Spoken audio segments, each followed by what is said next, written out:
From Charlotte, North Carolina, this is Democracy Now! Breaking with Convention, War, Peace, and the Presidency. We're broadcasting from the Democratic National Convention inside and out. We've also seen another America that we could choose. In that America, we'd have the right to choose. 6 months after being called a slut by Rush Limbaugh, Sandra Fluke takes center stage at the Democratic National Convention. The women's health activist and recent Georgetown law graduate joins us today on Democracy Now! Then, fair pay advocate Lilly Ledbetter. We sought justice because equal pay for equal work is an American value. That fight took me 10 years. It took me all the way to the Supreme Court. And in a 5-4 decision, they stood on the side of those who shortchanged my pay, my overtime, and my retirement just because I'm a woman. We'll be joined by the namesake of the Lilly Ledbetter Fair Pay Act, the first bill signed into law by President Obama. And a look at the state of voting rights with Ben Jealous, head of the NAACP, and Chris Crum of the Institute for Southern Studies. All that and more coming up.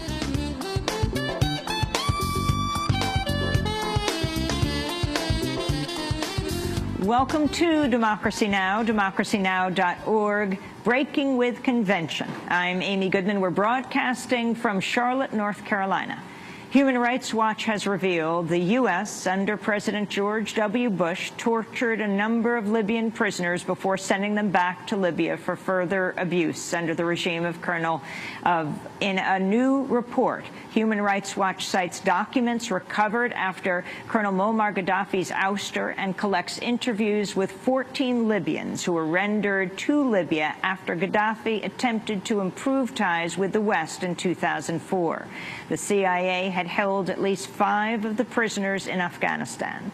The report's author, Laura Pitter, said the Libyans suffered worse torture under the U.S. than they did under Gaddafi.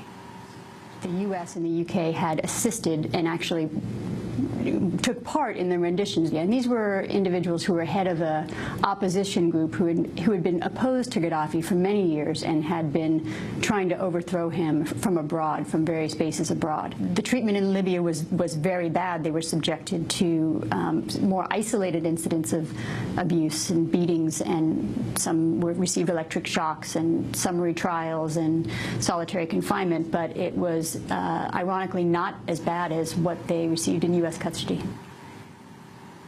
In its report, Human Rights Watch also reveals a previously unknown instance of waterboarding by the U.S. government. Mohammed Sharaya, a Libyan national, describes being waterboarded in Afghanistan by U.S. jailers, contradicting the Bush administration's claim that the torture technique was just used on 3 high-profile prisoners.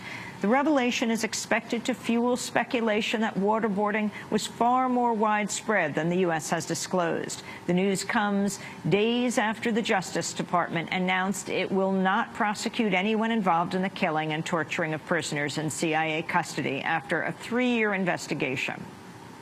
The U.S., meanwhile, has confirmed plans to continue the indefinite detention of foreign nationals at a military prison in Afghanistan. Despite promoting an upcoming transfer of control to the Afghan government, the U.S. says it'll retain authority over a section of the Parwan prison that holds some 50 foreigners. According to the New York Times, the U.S. is also continuing to jail and vet hundreds of Afghan prisoners detained in recent operations. Controversy erupted at the Democratic National Convention on Wednesday when party leaders forced through a platform change to reinstate references to God and the view that Jerusalem is Israel's undivided capital. The language in question was included in 2008 but was left out when delegates approved their 2012 platform earlier this week. Following criticism from Republicans, DNC Chair and Los Angeles Mayor Antonio Villaraigosa presided over a voice vote to reinstate the references through a 2/3 majority. Villaraigosa appeared prepared to automatically accept the change, but those voting no were so loud he ended up holding the vote 3 times. All those delegates in favor say aye. All those delegates opposed say no. In the opinion of the... Let me do that again. All of those delegates in favor say aye. All those delegates opposed say no.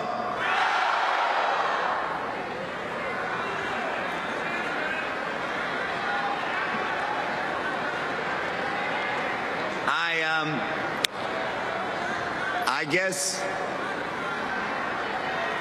You've got a rule, and then you've got to let them do what they're going to do.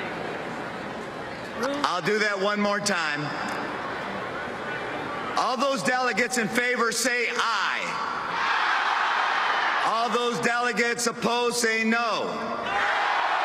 In the opinion of the chair, 2/3 have voted in the affirmative. The motion is adopted, and the platform has been amended as shown on the screen. The recognition of Jerusalem as Israel's undivided capital stands in contrast to long-standing U.S. government policy, which calls for the city's status to be resolved through negotiations between Israel and the Palestinians. Israel's occupied East Jerusalem since 1967. For a discussion of what happened at the DNC on Wednesday, you can go to our website at democracynow.org. President Obama is set to close the DNC tonight with his acceptance speech. Convention organizers have canceled plans to hold the speech at the outdoor Bank of America Stadium due to forecasts of rain. On Wednesday, former President Bill Clinton gave a rousing speech in support of Obama's campaign. He inherited a deeply damaged economy. He put a floor under the crash. He began the long, hard road to recovery and laid the foundation for a modern, more well-balanced economy that will produce millions of good new jobs, vibrant new businesses, and lots of new wealth for innovators. Now, are we where we want to be today? No. Is the president satisfied? Of course not. But are we better off than took office? Also speaking during the primetime convention hour on Wednesday was consumer advocate and Massachusetts Senate hopeful Elizabeth Warren. She's seeking to unseat Republican incumbent Scott Brown in a tight race. She's known for launching the Consumer Financial Protection Bureau under President Obama. In her remarks, Warren said the U.S. economic system is rigged in favor of bailed-out corporations. People feel like the system is rigged against them. And here's the painful part. They're right. The system is rigged. Look around.